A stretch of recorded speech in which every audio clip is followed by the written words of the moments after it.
Check out Monorail.com, America's affordable investment app, made for conservatives who want to keep their hard-earned money with companies that share their values. Download the Monorail app today. Join Monorail. Hi, everybody. Dennis Prager here, and a good Monday to you. I hope you had a good weekend. Been saying that for decades. And I assume that some don't. So I don't say it as just a line. Anyway, welcome again from Miami, Florida, where I will be all week. I am in part 2 of the, let's see, how many sessions do? We do 9 sessions, I believe it is. 2 hours each, 18 hours on the book of Exodus with Jordan Peterson. And I and 5 others, along with Jordan Peterson, for the Daily Wire, are producing this, and the first 9, going through chapter 19 of the book of Exodus, have garnered, I think, 1 million views, and there will be millions to come because they have plans to make it even more widespread. But even 1 million. Nothing to sneeze at when you're talking about serious talk about a biblical book. So we're doing part 2 now. And Ben Shapiro will be joining us today as well. So it's a high-powered group, and I'm enjoying it thoroughly. I really like these other people in the group. There are 2 Americas. The America that thinks that this is a beautiful contribution to our society, and the America that laughs at it or even opposes it. There are. We have nothing in common, left and right. Liberals and conservatives have everything in common except for one thing. The liberals vote for the left. Otherwise, liberals and conservatives have virtually identical values, but liberals have been taught and believe that their enemy is the right and not the left. So that's why I'm here. I had been doing many other things as well. I spoke this morning at a big Orthodox Jewish school in Miami to the 6th, 7th, and 8th graders. I'll tell you about that a little later, but yesterday I attended one of my grandchildren's religious days at his Jewish school, and it was really moving. I'll tell you about it. The Browser Maimonides Academy in Fort Lauderdale. That was the school, and it was for the first graders. It was Siddur Day. Siddur is the Hebrew for prayer book, the Jewish prayer book, the Hebrew prayer book, and they get their own prayer book on this celebratory day, which was yesterday. And I was really touched at how different everything was in this school from a regular public or regular private school. First of all, the boys and girls all had, a special way to dress. Basically a white shirt and slacks for the boys, and a white top and a skirt for the girls. I think it is a beautiful thing to have dress codes. I think it is a beautiful thing to have a different dress code for boys and for girls. All of that is considered sick and disgusting and transphobic and homophobic and what else? Let's see. And cisgendered, heteronormative, and patriarchal. Everything I saw yesterday is held in contempt at most of your local private and public secular schools. The boys were dressed as boys. The girls were dressed as girls. They seemed happy and healthy. They probably are largely happy and healthy. They spoke about God in their lives, the importance of prayer. You know, I am immersed in both the Christian and Jewish worlds. There may be others who are as equally immersed, but I think it's pretty rare. I know it's rare. It's not a compliment. It's just a statement of fact. And it is so appropriate to speak of Judeo-Christian values because any Christian any traditional Catholic, Protestant, LDS, Mormon who would have been there would have, if the words that were in Hebrew were translated, and there were not many, but some, they would resonate entirely to what was said. The importance of prayer, the importance of God in their lives, waking up and thanking God for another day. I mean, it was really a beautiful thing. The kids sang these songs, melodies, and then each one was called up. There were, I counted, 16 of them, of the first graders at this school, and they were called up, each one to be given a prayer book. And, you know, the families and friends cheered as the kid went up there, and the kid beamed for a picture taken with a real camera, I might add. So I thought it was a very beautiful scene. You should homeschool your child or send your child to a school that affirms Judeo-Christian values, that affirms what is good, what is noble, what is beautiful, that affirms the need for the individual to battle himself as opposed to battle America. The problems in kids' lives are human. Now they are American, ironically. America is the most woke country in the world. I guess Canada is probably tied. It is a tragedy for me to say this to you, because American exceptionalism has been one of the cornerstones of my understanding of the world. And yes, today America is exceptional, exceptionally woke, and therefore exceptionally destructive to many of the values in the world. I can't believe I'm saying this. I know I'm hearing my words, and I know what I'm saying. I know they're true, and I still can't believe it. But that is the case.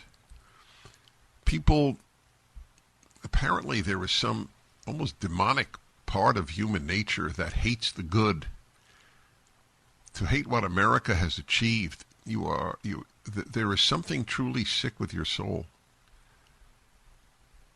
And it's very hard for me to relate to it. It's hard to empathize with something that is just twisted.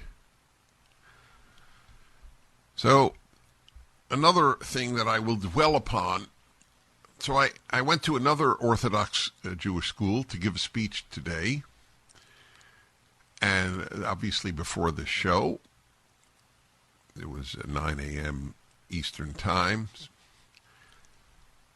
Happily, I don't suffer from jet lag because it meant that I gave a speech at 6 a.m. my time, but I'm fine, thank God. I really do thank God. Some people are really, really hit by jet lag. Anyway, I asked these students, 6th, 7th, 8th graders, my lifelong question: would you save your dog or a stranger if both were drowning? Since they live on the Atlantic Ocean, they have beaches, they can relate to it. In the Midwest, I have to say imagine. Here I don't. And which one would you try to save first? And the vast majority, it wasn't even the 1/3, 1/3, 1/3 that I have often gotten. 1/3 the dog, 1/3 the stranger, 1/3 doesn't know. This was like 90% would save their dog.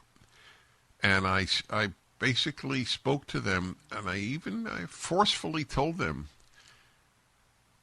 you don't take your religion seriously. You pray every day. The famous verse from the Torah, from the first 5 books of the Bible, don't follow your heart or eyes, and yet you follow your heart.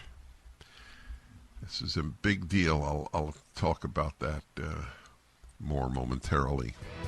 COVIDTaxRelief.org got a small retail business almost $80,000. COVIDTaxRelief.org got a manufacturing business nearly $250,000. And COVIDTaxRelief.org just got a large distribution business almost $900,000. If you run a business, church, or nonprofit and paid your employees through all or part of the pandemic, you could qualify for up to $26,000 per employee through the government's CARES Act. But beware of clickbait or pay-up-front companies that make you do the work and take a huge percentage of your refund. COVIDTaxRelief.org receives a low, reasonable commission only after you receive your refund. And with 300 CPAs and tax experts, no one is better at getting you the maximum benefit than COVIDTaxRelief.org. Visit COVIDTaxRelief.org now because this plan expires soon. That's COVIDTaxRelief.org, COVIDTaxRelief.org. Refund examples are not a guarantee and not all businesses qualify.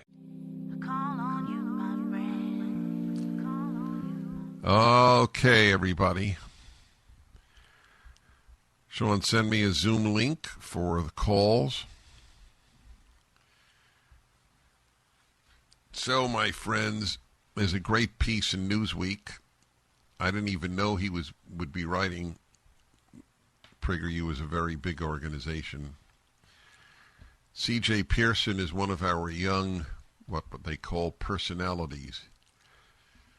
He speaks to a lot of people. He's with PragerU. He has a piece in Newsweek.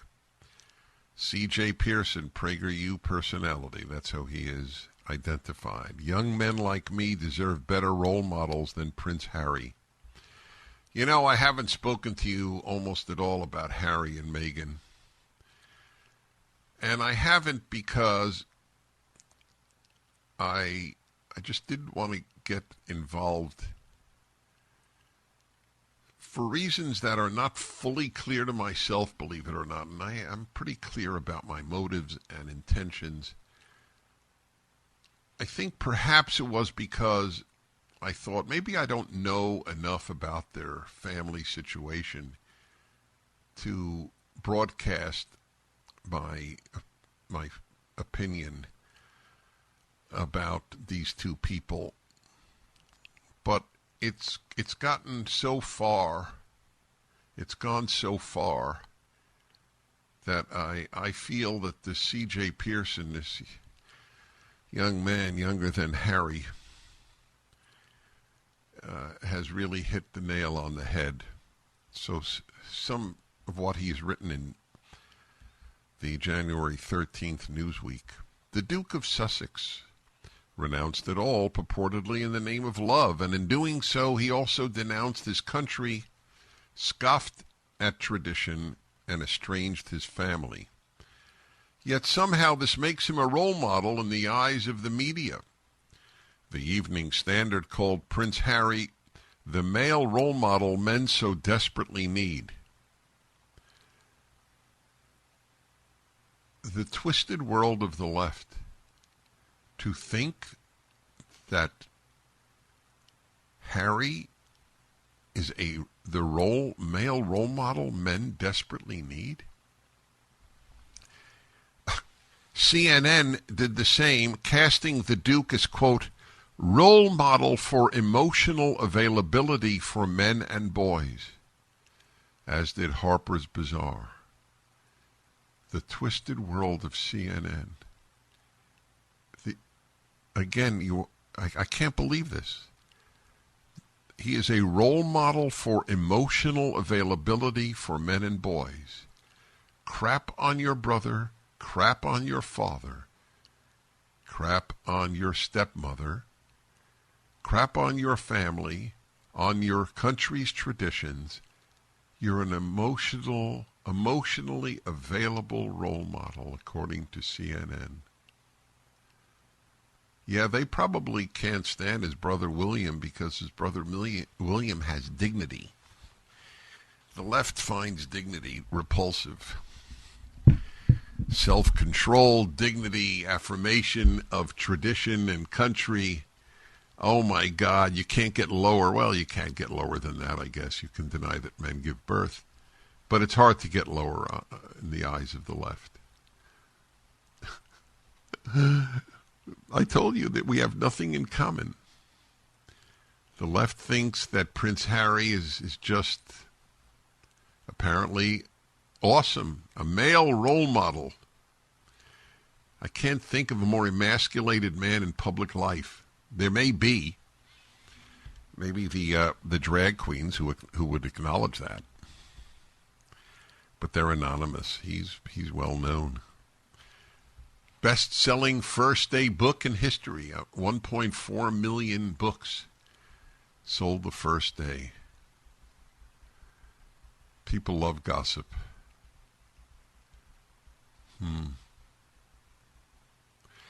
That's the human condition. I continue with this article in Newsweek. Somehow this makes him a role model in the eyes of the media. Oh, yeah, I read that. But while Prince Harry may be the media's darling, he is no role model for my generation. Or rather, we deserve better role models than Prince Harry. What is virtuous about turning one's back on their family? What is courageous about disparaging them in front of any audience that is willing to listen? What does it say about a culture when it chooses to denigrate thinkers like Dr. Jordan Peterson for empowering young men? And coincidentally, I'm very involved in this. CJ Pearson is with PragerU, and I'm with Jordan Peterson for 9 days, doing the book of Exodus for the Daily Wire. I know of what he speaks, this young man. What does it say about a culture that chooses to denigrate thinkers like Dr. Jordan B. Peterson for empowering young men to embrace responsibility, yet champions people like Prince Harry, who wear victimhood as a badge of honor? CJ, well done. Well done. And he ends his piece. We are tired of the glorification of the emasculated man. We are tired of the demonization of men for simply being men. The story of Prince Harry isn't something to emulate. It is something to repudiate. All right, CJ, well done. That is exactly right.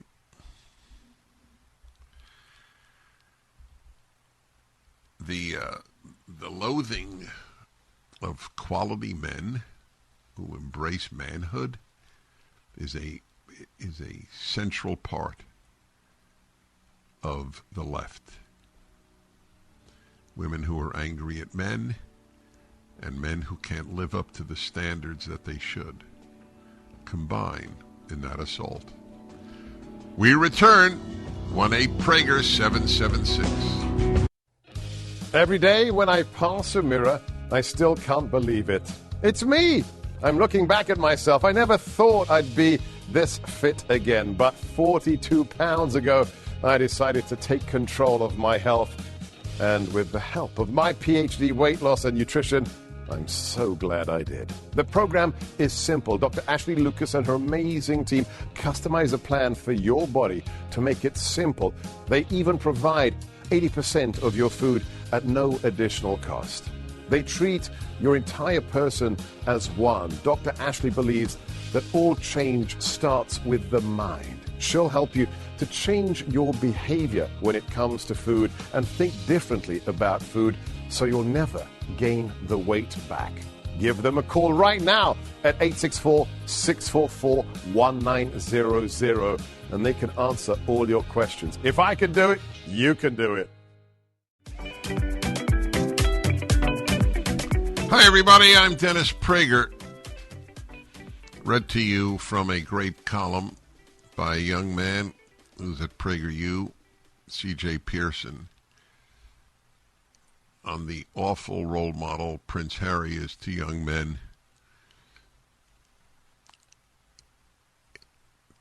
That he is celebrated by CNN, Harper's Bazaar, and other media as a model for young men, is pathetic. Is just pathetic. Boys need male models like they need food. And there's such a paucity of them. So many men have opted to be weak. It's a choice to be weak. Everything is a choice. People should understand that. It's like I tell people during the happiness hour, and when I talk about happiness, you choose when to be insulted. Yes, it's a choice. How come I never feel insulted? You know how many insults there are of me on the internet? Tens of thousands. But I never feel insulted. I don't understand what the term means. I choose not to be. Everything is a choice. You want to be weak, you've chosen it. Weak men are known in part as leftists. The more progressive the man, almost always, the weaker he is. Doesn't mean they can't do damage. To do damage doesn't take strength, however. To construct takes strength. To destroy does not take strength. These men are afraid of life. They're afraid of being unpopular. They're afraid of being unloved. And they're afraid of women. It's a defining characteristic of the weaker man, a fear of women. Women know it. And they are generally repulsed by it unless they too are of the progressive ilk and have convinced themselves that a weak man is a great asset to them. But then they get angrier and they don't know why they're angrier. Have we ever seen as many angry women in our society as today? We statistically know that there are more depressed women than ever, but young women anyway.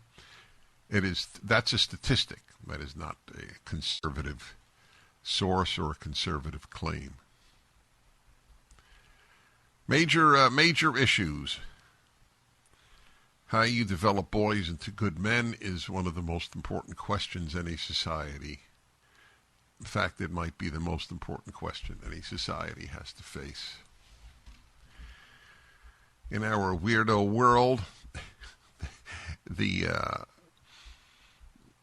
amount of weird stories that comes in on a given moment is quite remarkable, actually. Here's one from Australia. Australian man attacks the doctor that he believes killed his loved one with the vaccine. So there's actually a video of him banging on his doctor's car and smashing his side view mirror. Of course, I completely condemn that action. But the anger at doctors who have not been medically responsible and have just been sheep-like in supporting kids out of school for 2 years, in supporting lockdowns, in supporting kids in masks, and in supporting young people getting the so-called vaccine, because they've redefined vaccine in order for you to believe it's a vaccine. This has actually caused about half the population of America and many people in every other Western country, for the first time in their lives, to distrust the medical community. I am among them. It never occurred to me to distrust the AMA, the Pediatrics Association. I've never trusted the American Psychiatric Association.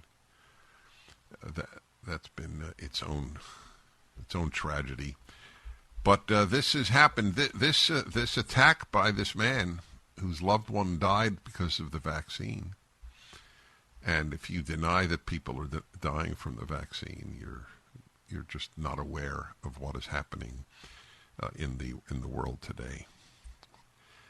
Yep, it's hard to be strong. Hi, everybody. Dennis Prager mentioned to you I'm in Miami all week. Came here last week doing the Book of Exodus with Jordan Peterson and 5 scholars, and it's a high for me. And part 1, the first 9, or the first 20 chapters, first 19 chapters of Exodus is out at the Daily Wire. By the way, one of the reasons I'm mentioning this is how cold it is here in Miami, or has been. It's actually been cold at night. It's gone down, I think, to the 50s, which has sort of shocked the people here. It's interesting, and I just say it's interesting. I'm not saying it refutes anything scientifically, but it is interesting that these cold things are so rarely reported. When you get record cold temperatures during global warming, it isn't reported nearly as often as the record hot temperatures might be reported. What was it they just had yesterday? Was it in Siberia, minus 80 degrees, I believe? How many people know that? You have to admit that there are parts of the globe where it would be a major advantage if things got that warm. In the meantime, listen to this. A German scientist said that every individual in the Western world, at least, should have a carbon dioxide limit. Hans-Joachim Schellnhuber from the Potsdam Institute for Climate Impact Research said that every person should have a limit of 3 tons of CO2 emission per year, and those who exceed their limit should be forced to pay for the pleasure. Now, since none of you know how many tons of CO2 you emit, the average person emits 10,000. That means that you, according to this, would have to be penalized monetarily if you used 1/3 of the amount of energy, fossil fuel energy, that you do now. 1/3. Less than 1/3, actually. Schellnhuber said there are 2 competing property rights issues at hand, namely the right to spend one's money on high emissions activities and the rights of the rest of the population, quote, to have an environment worth living in. Have you noticed that our environment is not worth living in? I haven't. In a carbon credit style scheme, those who emit over the 3-ton limit by the middle of the century, that's 2050, 27 years from now, would need to privately purchase credits from those who are under the limit. So if you were under the limit, you would get money from people over the limit. That's a beautiful, honest redistribution of income plan. At present, according to the news outlet, the average German is far above Schellnhuber's proposed limit, as 10 tons of CO2 emissions are produced by the average citizen, as I mentioned earlier. Citing the Paris World Inequality Lab, there are some millionaires within the country that produce over 100 tons of CO2 per year, and some thousands of elites worldwide who emit over 2,000 tons a year. Aside from not spelling out how he expects people to drastically reduce their carbon emissions, the German scientist did not elaborate on how exactly this will be tracked and monitored. However, as Breitbart News reports, Alibaba is developing a digital, quote, individual carbon footprint tracker to monitor the actions of the public. I have no doubt that this will be incorporated into various countries in the not-too-distant future. an individual carbon footprint monitor. Alibaba's president announced at the globalist World Economic Forum in Davos, Switzerland, which is taking place now, one of the most awful, destructive, I never used the word in the past, but I will now, demonic institutions in the world, the World Economic Forum. Proof that people do not value liberty. This is very scary what is happening with the World Economic Forum. Yes, the Chinese tech giant is currently developing a digital individual carbon footprint tracker to monitor the emissions of the public. We are developing through technology the ability for consumers to measure their own carbon footprint, where they are traveling, how they are traveling, what they are eating, what they are consuming on the platform, the former Goldman Sachs banker explained. That's Michael Evans, J. Michael Evans. The fact that he announces this with pride gives you an idea of how little people who want to control your lives fear the average citizen. It's not even being done by the World Economic Forum in a sneaky way. They're boasting about it. We are developing through technology. This is a former head of Goldman Sachs, and he is J. Michael Evans. To measure your carbon footprint when you're traveling, how you are traveling, what you are eating, what you are consuming.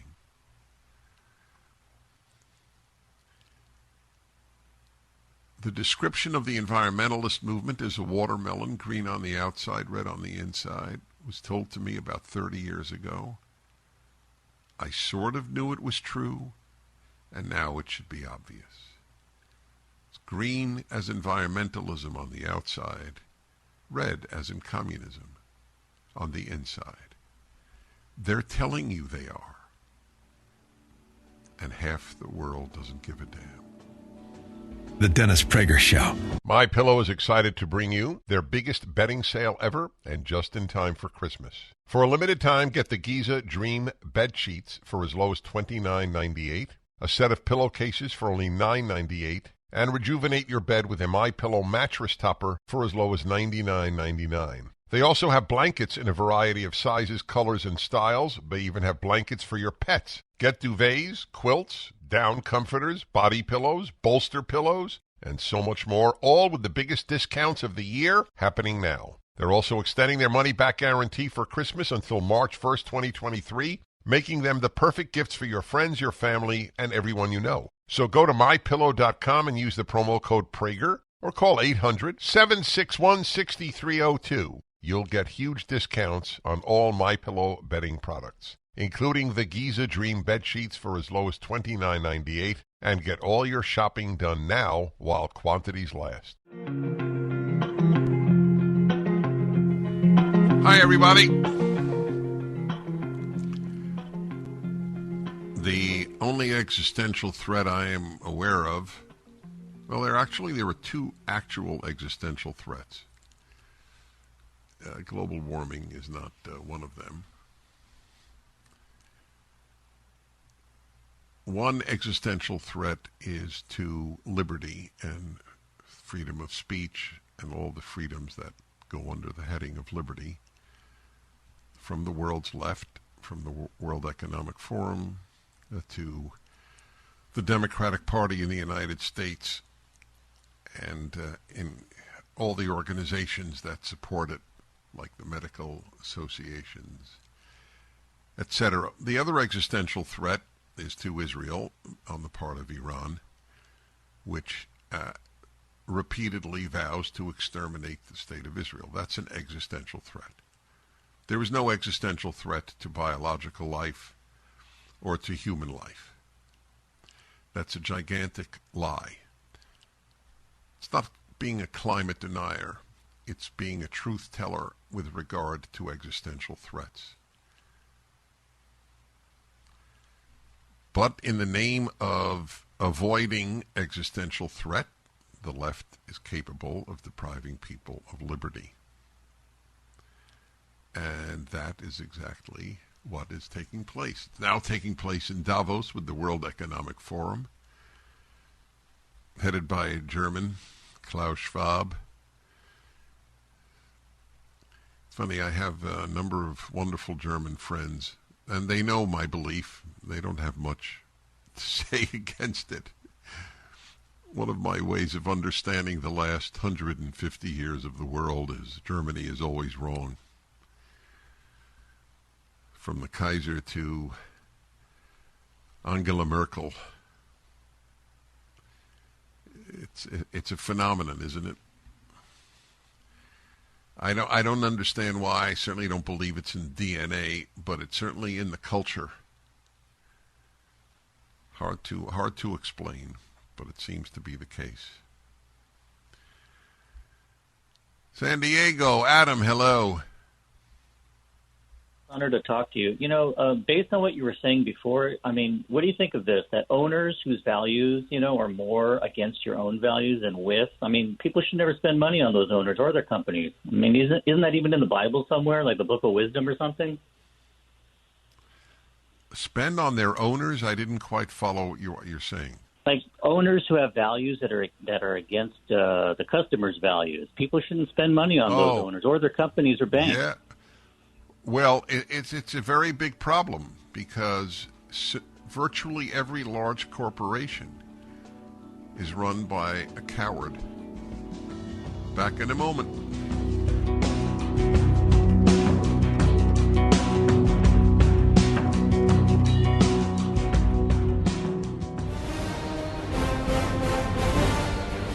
Well, hello, everybody. Hope you had a good weekend. I'm Dennis Prager in Miami. Cold Miami, I might add. People here are shocked at how cold it is, and I am thrilled beyond words, as you can imagine. So far, I'm 2 for 2. I was here for the same reason for 10 days in August of last year, and now 10 days here, January this year, for the Daily Wire and Jordan Peterson, where he is leading 6 of us in studying the book of Exodus. This is part 2, 10 sessions. The first part has been magnificently successful for Daily Wire. And in my opinion, this is at least as good as the first sessions, the first 10 sessions or 9 sessions. It was actually inordinately cool for August in Miami when I was here. They all said, oh, is this a freak week? So I've come for 2 freak weeks, both on the cold side, and I would not be so presumptuous as to say God has acted in this way. As important as I believe this project is, first of all, it would go on if it were extremely hot. And secondly, I never assume that God intervenes in my life, only because how do I know? And I always have this voice in me that says, well, why isn't he intervening in somebody else's who needs intervention more? But it's a stupid question because there's a great Hebrew phrase. It's 3 words in Hebrew, but it's more in English. In Hebrew, it goes, Lu Yadativ Hayitiv. If I knew him, I'd be him.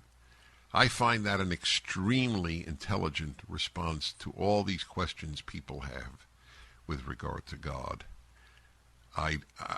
There are questions that don't allow for answers that we can fully understand, because we're not God. Simple as that. Does your dog understand your decisions? So why will you understand God's? That's a rational way of looking at it. So anyway, from cold Miami, Dennis Prager, good to be with you. This is Martin Luther King Day, and the president delivered an address yesterday. Joe Biden, a bad man in my opinion. Can't believe I'm saying that about a president of the United States. I didn't say it about Bill Clinton. I didn't say it about Barack Obama. Two Democrats been in office that since I began broadcasting. Didn't care for either of them, but I never said that. This is a bad human being. In my opinion, considerably worse human being than Donald Trump. And certainly more damaging to the country. In any event, we gave a speech. This race-baiting president, he spoke at Ebenezer Baptist Church in Atlanta, sort of the spiritual headquarters of the Martin Luther King memory. This is the New York Times. It is both interesting in the way it's reported and in what it says. When he came to the capital of the South to honor the Reverend Dr. Martin Luther King last year, President Biden delivered a call to nonviolent arms for voting rights. Voting rights. The whole thing is another lie of the left. No voting rights are being suppressed. They consider asking people for identification, for an ID, to be suppressive of voting rights. How many democracies in the world have voting ID requirements? To the best of my knowledge, nearly all of them. Why wouldn't they? Why would anybody be opposed to such a thing? But this is another way in which you can depict the Republicans and conservatives and the right generally as anti-black and anti-democracy. Equating opponents, that is, President Biden, equated opponents of voting rights. This is the way in which the New York Times reports it. Voting rights is not in quotes. Equating opponents to segregationists and vowing to rewrite Senate rules to defeat them. I will not yield, he declared. I will not flinch. A year later, Mr. Biden returned to Atlanta on Sunday with little to show for it. New York Times is unhappy about that. He may not have flinched, but he did not succeed either. None of the sweeping voting rights measures he championed passed the Democratic-controlled Congress last year. And so a leader who arguably owes his presidency to the critical and timely support of black voters, capital B, of course, mainstream media has decided to capitalize a color, in 2020 was left to offer only vague exhortations of hope and no concrete policy plans or legislative strategies. This drives the New York Times crazy because an inactive Congress is anathema to the left, which wishes to pass as many laws as possible because every law is, by definition, controlling of people. Quote, at this inflection point, we know there's a lot of work that has to continue on economic justice. So a little word before I continue his quote. What is the difference between justice and economic justice? Between justice and social justice? Just yesterday at this seminar with Jordan Peterson for the Daily Wire, we reviewed Exodus 23, either 22 or 23, which has a law in it. You shall not favor the poor man in court.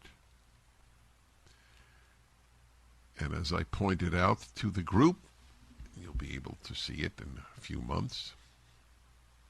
As I pointed out, this is the Bible's way of attacking social justice.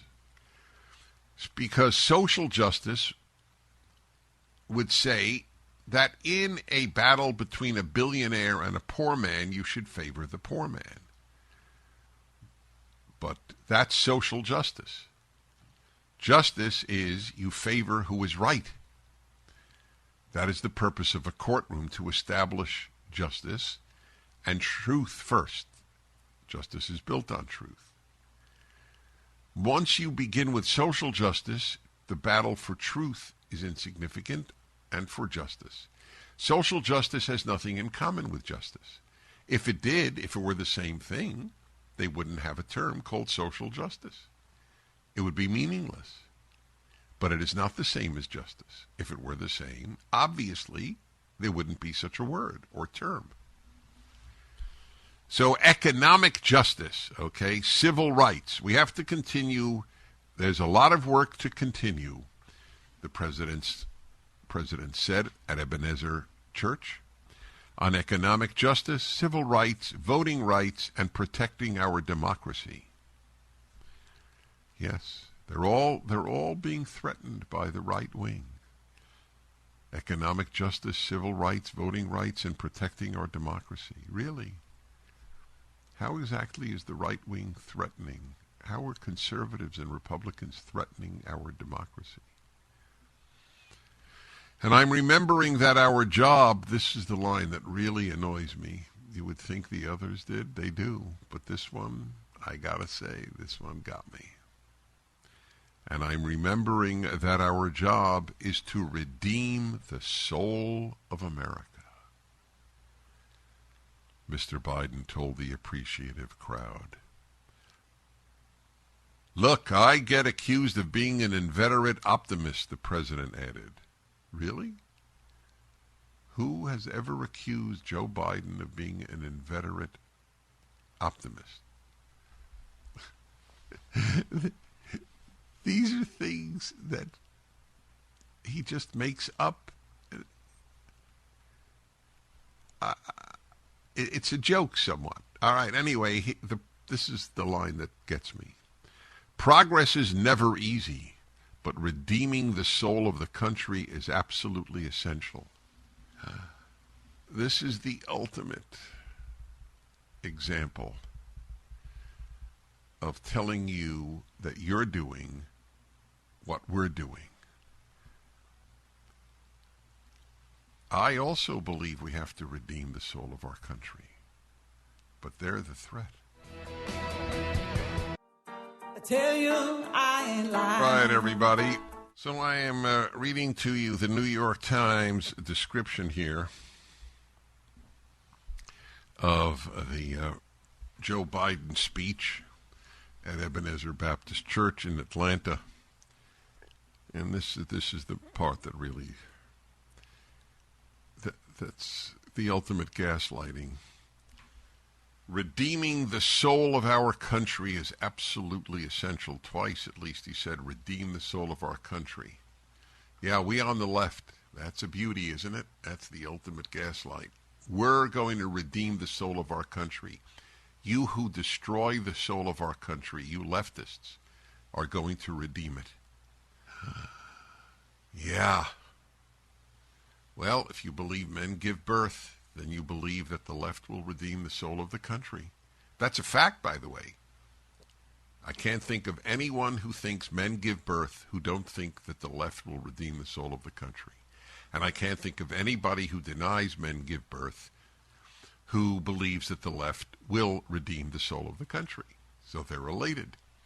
This package of lies, of absurdities, are believed by the same people, whatever the absurdity. America's systemically racist. America was founded in 1619. Men give birth. There are no two sexes. It is a beautiful thing to expose 5-year-olds to drag queen skits called story hours. And they believe they will restore the soul, or redeem, the soul of the country. It all goes hand in hand. You believe one, you believe the whole list. You don't believe one, you don't believe the whole list. one of the many reasons I say that there is an unbridgeable gap between left and right. If you believe the left will redeem the soul of the country, you believe men give birth. Speaking from a church pulpit, New York Times report continues, Mr. Biden eschewed the open partisanship of his speech last year. I wonder, did they acknowledge last year that it was open partisanship, or they only acknowledge it this year? When he spoke at a university and compared Republicans to George Wallace, the Alabama governor who stood in a doorway rather than let black students enter a white university, to Bull Connor, the public safety commissioner of Birmingham, Alabama, used police dogs and fire hoses on civil rights protesters, and to Jefferson Davis, the president of the Confederacy that went to war to defend slavery. Yes, that's what he did last year. This is the president of the United States speaking about his belief in wanting to unify America. But half the country is the moral equivalent of George Wallace, Bull Connor, and Jefferson Davis. Pretty remarkable, is it not? That's it. 1-8-PRAGER-776 is the number here. And let's see what we have. Okay. Let's see.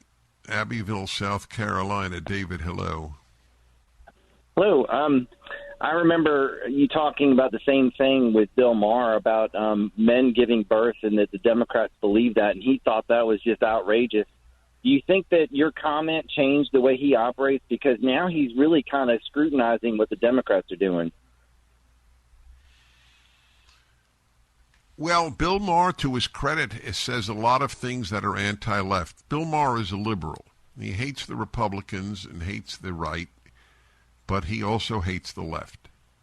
So he is a liberal. He probably votes Democrat. Sorry, I don't know what the noise. I'll have to let go. Sean, I don't have access to the controls here for some reason, and I don't know why we're getting those noises. Again, I'm on remote, folks, and so sometimes you have to bear with us. Okay, let's see now. Whoops. Sorry, folks. I'm trying to get back, and there we go. Let's see if this works. Okay, Palmdale, California. John, hello.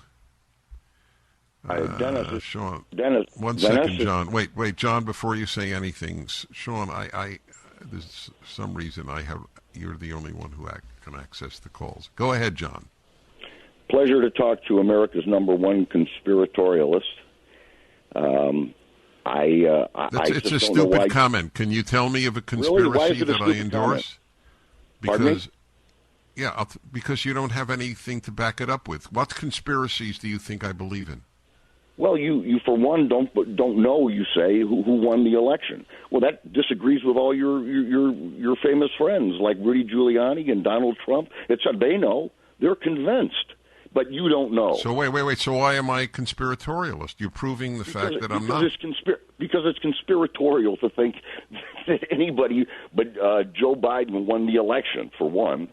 Is it conspiratorial to think that there was cheating done in the Nixon-Kennedy election? I'm not an expert on that, Dennis. Okay, fine. Okay, so let me just say that to have doubts about the Democratic Party being honest is, if that's a conspiratorialist, then it renders the term useless. Conspiratorialist means one who makes up silly fantasies of conspiracies. If you think it's a silly fantasy to think that the Democratic Party would cheat in an election, I'm keeping you on, by the way. I just have to put you on hold because we're going to take a break. I'm very curious to hear what else you have to say, because I go first to calls that differ with me. All right, what's our timing there, Sean? All right, we'll be back in a moment. I'm Dennis Prager. The Dennis Prager Show. Remember going to go back to my caller, John in California. Hello, John. Yes. Hi, Dennis. 1 Hi second. there. Okay, yeah, right. So do you want to continue with the conspiratorialist or move on to something else? It's your call. Well, thank you, Dennis. I just find it abhorrent that you preach so many wrong ideas to your listening audience that I think you know are wrong. I don't believe you believe all of what you say. Like what? What do you think I don't believe? So therefore you think I'm lying. It's one thing I must admit in my 40 years, it's very, very rare. I've been called everything except a liar. So you really do have a big hurdle to overcome. Tell me where I've lied. I never said you lied, Dennis. I said you dispensed. You did. You said if I know something is wrong and I'm saying it, then why is that not a lie? That's the definition of a lie. To say something you know is not true. I hate to call you a liar, Dennis, because I think. All right. So that okay. It's very sweet that you hate, and I'm not being cute. But when you say I say things that I know are wrong, that is the definition of a liar. Well, you must believe them to be true. Let me say that, Dennis. You must believe them to be true. Okay, in that sense, but they're wrong. Not a liar. But, okay. But so many of the things that you espouse are just flat out not controversial anymore. Like climate change, for instance. You don't. What do I say about climate change? Tell me what I say, and then tell me what's wrong. Threat. You don't believe that man-made climate change is an existential threat to civilization. That's right. I think it's sick, how you doing perverse. Can you water your lawn anymore, Dennis? If I can't, it's only because of the laws of a state that decided not to build, for example, any water purification plants, desalination plants in California, like Israel has done, a place that has less water than America by far, and now exports water because it has desalination plants. Why didn't we build them in California? Because of the goddamn environmentalists. That's why. Dennis, if you are trying to espouse that the climate change is not affecting us, I never said that. You changed from existential threat to affecting us. Yes, I'll stay with existential threat. Yeah. Okay. Fine. That, sir, is that I do believe is a lie. I don't know whether or not Al Gore believes it. Since 1990, the man has. He might be. No, because you believe it. You believe this crap, and I condemn you for believing crap. But that the existence of biological life on Earth is threatened by carbon dioxide emissions. That is crap, and it is causing staggering suffering on the part of people who cannot afford, maybe you're rich enough to afford the energy prices that Germans pay and Americans will pay. The double this year of last year that SoCal gas, you must know it, you live in SoCal. Did you get the note that you will be paying double on your gas bill from last year, which was already up from the previous year? What does this have to do with climate change, Dennis? Because in the name of climate change and existential threat that people like you have been suckered into believing, people are being hurt terribly economically. That's what it has to do. Dennis, where did you garner the knowledge that this is not true, that the people who are espousing... Because I've been told every 12 years since, by Al Gore, 1990, Earth in the Balance. We have 12 years and it'll be too late. Dennis, they've lied every 12 years. You believe their sensationalism. You have nothing to show for it. Has your life been affected by climate change at all? Tell me. Absolutely. How? By the fact that I can't water my lawn anymore. That's because of Newsom, not climate change. That's a lie. That's a lie, okay, Dennis. Okay, that's a lie. That's a flat-out lie. Why can people water their lawn where I am now in Miami? I have no idea. Obviously you don't. Okay, I appreciate your calling. All right, what can I do? It's not because of Newsom. All right, listen, I appreciate his call, and I kept him on a long time. People have been panicked into keeping kids out of school for 2 years. I hate these panic mongers. I don't mean the guy who called. I don't hate him.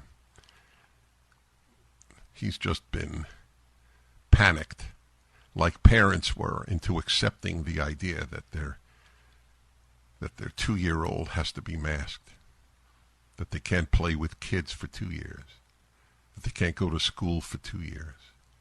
Do you understand how these? At what point of these panic mongers will you say, "Damn you"?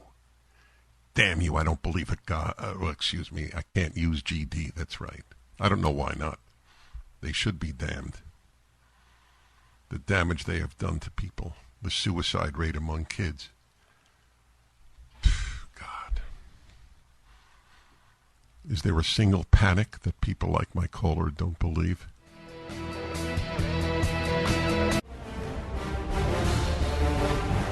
Hi, everybody. Welcome to the Dennis Prager Show. Hope you had a good weekend. I have a terrific guest, Karol Markowicz. She, by the way, is a... Not by the way. She is a... I have a by the way. This is not by the way. She is a columnist at the New York Post, which is a great newspaper. And she did one of the most popular PragerU videos, the sexualization of children. She is in the KS department of my life, Kindred Spirit department. Karol Markowicz, is that fair to say, Karol? Oh, absolutely, Dennis. Thank you so much for having me. It's a pleasure. So you've written a fascinating piece. Where did you write this? Was it for Real Clear Politics on Yes. the changing Jew? Oh, it was directly for Real Clear? Okay. Well, it's a great website, and I'm glad they published it. So I'm not going to take the thunder. I'm going to have you summarize. You have a fascinating thesis that Jews are moving rightward, which is sort of counter instinctive on the part of most people, but you make a very compelling case. So take it away. So partly is obviously political. Jews are moving to the right politically, and that's been happening for a while. Jews voted Republican maybe 5% of the time, 50 years ago, and now they're more in the 30s and 40s, and it climbs even higher than that. In places like Florida, for example, Donald Trump got 41% of the Jewish vote in 2020. Ron DeSantis got at least 45%. I actually think that number is probably higher, but they haven't.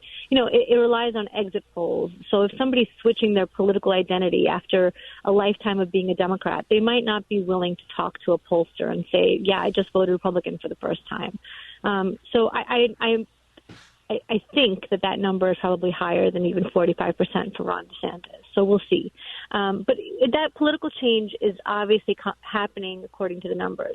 But what I see even more than that and happening in even greater numbers is a cultural change where Jews are no longer of the left, that is just not part of their identity anymore, and that they are moving towards moderation and definitely towards conservatism as well. So, look, to say the least, I pray you're right. and by the way, it's a very interesting little statistic, the DeSantis vote. Yeah. Although, it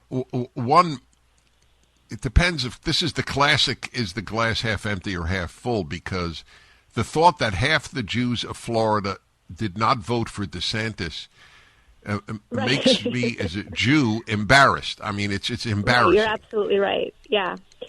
Yeah, look, we're getting there. It doesn't happen overnight. But you're right. How could 50% of Florida's Jews not vote for Ron DeSantis? Is a great, half glass way of looking at it. But let me ask you this: it's developing. Yeah. Yeah. So I know it's a guess, but I so admire you. I find your guesses interesting. What percentage of Jews would say men give birth? It's interesting. You're right, because it would be a subsect of that 50%. But I feel like stuff like that is exactly what's going to push people away from the left. So I have, so many Jewish friends who are liberals who hate this whole "there's no such thing as women" thing. I mean, they were lifelong feminists. They looked up to Ruth Bader Ginsburg. Suddenly, their feminine identity doesn't exist anymore. Their women's studies major doesn't mean anything anymore. And it's a hard thing to wrap their minds around. And look, again, I'm not saying that these people are going to jump over to the Republican side tomorrow, but change takes time, and stuff like this moves people over. And this insanity of "there's no such thing as women" is a classic example of the kind of thing that will move Jewish women over. And they won't be like, oh, yeah, men can give birth, because they've given birth, and they don't want anybody taking that away from them. They don't want men being celebrated for something that they did. You point out in your article something that a lot of Americans who think about politics and the various demographic groups, I don't think appreciate, and that is the Jews of Israel. Why don't you tell my listeners about that? So Israel was once a fairly left-leaning country, and what happened was that they moved steadily to the right. And a lot of it, again, was, of course, first cultural and then political. They got to where they realized that the left in Israel was not interested in preserving their lives, not wanting to protect them. And so when they realized that, it became the central point of why they started voting for people on the right. But of course, now that extends way beyond just safety, because there's other concerns in Israel, and Israel has become a right-leaning country. And so to me, that equivalent is what I've discovered in Florida among Jews here is that so many of them own guns. And of course, I was raised in Brooklyn. I mean, Jews just didn't do that. And now it's like, oh, we do that. We protect ourselves. We are not sitting ducks. We're not going to let anybody come for our families. And that's a real change. That's a real difference of cultural opinion, where a Jew once might have not owned a gun and now is like, oh, yeah, I go to the range, 3 times a week with my Locks and Glocks club in Boca Raton, which is a real thing that really exists. Locks and Glocks.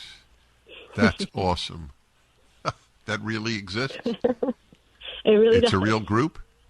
I promise. Do you live in Florida, by the way? Do you live in Florida? I do. I live in South Florida. Dave Rubin and I plot all the time on how to get you to move here.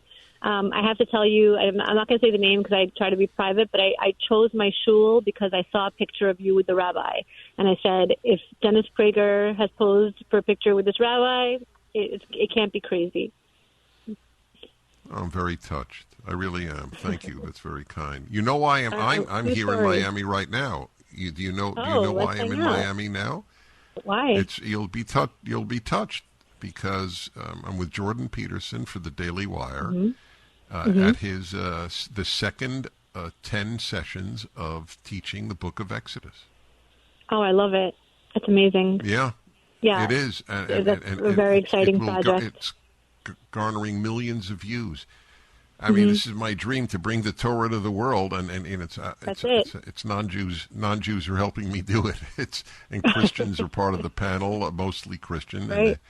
And what is happening in Miami? I mean, you really, one has to be receptive to brand new developments in life. Florida, all of my life, was considered a warm suburb of New York City. Yep.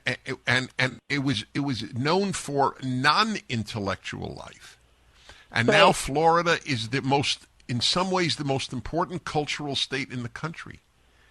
Yes, absolutely. Everything is happening in Florida. I feel intellectually very stimulated here, and I think that there's so much happening and going on all over the state. But I'm in South Florida. I love what's going on here. It's been just terrific. And when people are moving to Florida, and the Floridians were saying, just make sure you vote right. Don't change our politics. Well, the last election showed that the people who have arrived here in the last few years have come here for the right reasons. They want to be a part of something, and it really does feel like we're building something amazing here.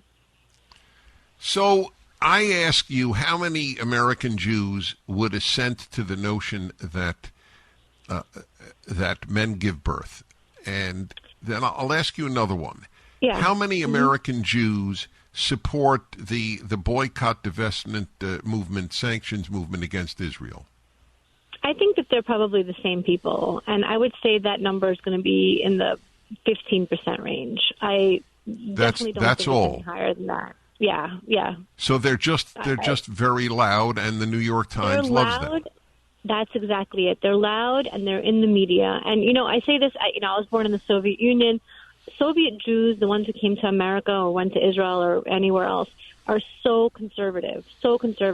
Yet every single Soviet Jew that makes it into the New York Times or into the media always is on the left. I'm like, there's like 6 of them in our whole community, and they're all in media. And so, yeah, that's just the way it goes, that the ones who are the loudest get into the press, get into the New York Times, into the Washington Post, they get featured the most. And they're just so not representative of what's going on. It is definitely, that's the truth. So I'll ask $64,000 question that I have spent so much of my life trying to figure out as an American, as a Jew, as a conservative, about Jews voting left or being on the left, either being on the left or voting left.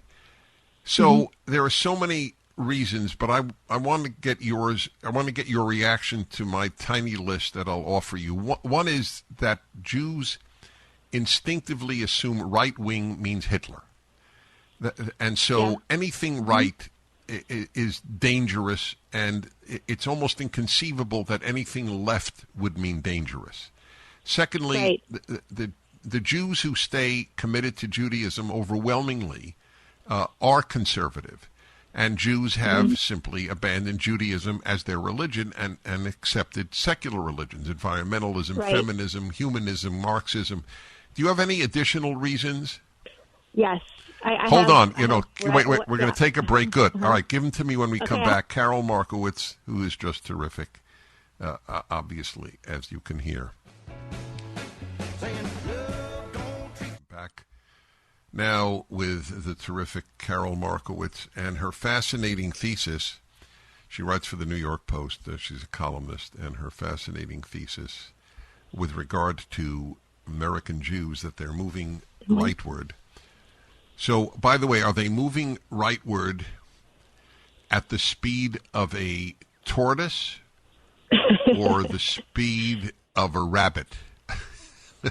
I would say rabbit. I would say that the last few years have moved them from tortoise to rabbit. It became necessary. So I want to answer the question of why I think American Jews have voted. But, by the way, I'm going to interrupt you, which I hate doing. I want to add one more to my list. Jews are disproportionately college graduates. Okay. So I would say that the reason I agree with a lot of those, especially, I think all of your reasons are very good. But the main reason to me why American Jews have voted for Democrats for as long as they have is because they have lived lives of deep security and safety, and they have no idea what the rest of the world is actually like. So my thing is that if you look at like voting patterns in Brooklyn, for example, all of the immigrant Jewish communities are voting for Republicans. The Russian Jews, all the ex-Soviet Jews, Ukrainian, all those Soviet republics, the Syrian Jews, the Israeli Jews, any Jews that came from anywhere in South America and really anywhere in the whole world are voting for Republicans once they get to America. But the American Jews who came here at the turn of the last century, whose families have always lived in security, who never faced real danger, who missed the pogroms in Russia, and they missed World War II, and they missed being treated like second-class citizens no matter where you lived, and they missed being threatened with their lives all the time. They grew up in a very different place than those of us who lived in the kind of danger that we came from. And so their security has allowed them to vote for all kinds of other reasons and not for safety. And the immigrant Jew whose family has been here, even 50 years, just does not have that luxury. And so that's why. That is so intelligent. I got to tell you, when I hear a new idea that I accept, it is like, what's my favorite dessert? Oh, unfortunately, they're all my favorite desserts. It's like like Cheesecake Factory cheesecake. It's delicious. I don't know.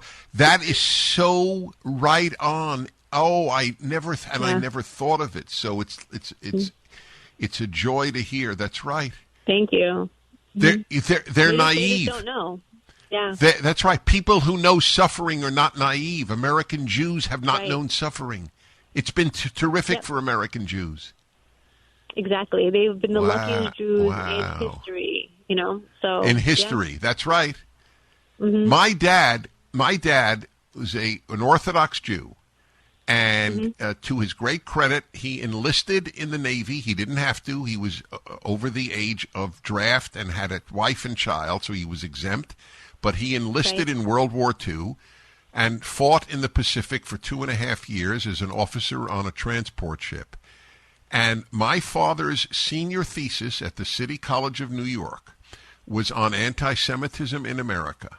But he raised my brother and me to believe that we were the luckiest Jews who ever lived because we were American Jews. Yep. Same. I mean, I grew up with that same kind of message that, my God, we're so All right, so lucky. how do you explain the children of Soviet Jews, like the Brin at Google, who hate this country and hate liberty? Right. But they're so rare. I'm telling you, this is my community. They are overwhelmingly conservative. I know so few liberal, even children of Soviet immigrants, and it just, again, the people that make it into the media. Okay, Bryn is in business, but he's still a rarity. But the Julia Iofs and the Max Boots and the Vindmans and whatever that you hear about, they're so unique in this ex-Soviet world. My whole community is extremely conservative. They were for Trump in such a big way. They were even for George W. Bush in such a big way. This community is not liberal, and I can't even see their kids or their grandkids being that liberal. I mean, again, once they get further away from real danger and they get too comfortable, who knows? But I grew up with the idea of being so blessed to be here, celebrating the day we came to America every year, feeling like my life could have been so different and how lucky I am to be here. And you want to pass that on to your kids and grandkids, and that's so important. Like, you have to let them know that the safety and security that they live in America is not the standard, and they should feel so blessed every day about it. Have you written any books? It's coming up, Dennis. I have a book coming out. Can I give people formally announced yet? But yes. Oh, okay. Because I want to help you publicize it. I don't care if you write on Brussels sprouts recipes. I will help you. All right, we'll test that. I will write the foreword. Well, by the way, do you speak Russian? I do. I'm fluent. Ты знаешь, что я говорю по-русски? Yeah, I know, but we'll lose. Wow. All right. Сейчас ты знаешь. All right. This was a joy. Thank you, Dennis. Thank you for having me. All right. All the best to you. She is very special. See her video at PragerU, by the way, on the sexualization of children. One of the most popular, if one could, I hate to use the term popular in that case, but one of the most viewed of our videos. This last explanation that she gave, and you have to understand, I have really thought this issue through, and to hear a new explanation, which is at least as good as any of those that I gave, I love it. I never want to think I'm the brightest guy in the room. It's actually depressing to me. I want at least as equally bright people around me. Anyway, that is this issue is the issue that transcends just American Jews. It's the issue of naivete. Every leftist is naive, and the more naive you are, the more left-wing you are. Why do you think I battle so much for people to understand that human nature is not basically good? Only the naive believe that. And naivete in adults leads to very, very bad things. You're naive at 5, it's defensible. At 25, it's not. Dennis Prager here. Thanks for listening to the Daily Dennis Prager Podcast. To hear the entire 3 hours of my radio show, commercial-free every single day. Become a member of Pragertopia. You'll also get access to 15 years' worth of archives, as well as the daily show prep. Subscribe at Pragertopia.com.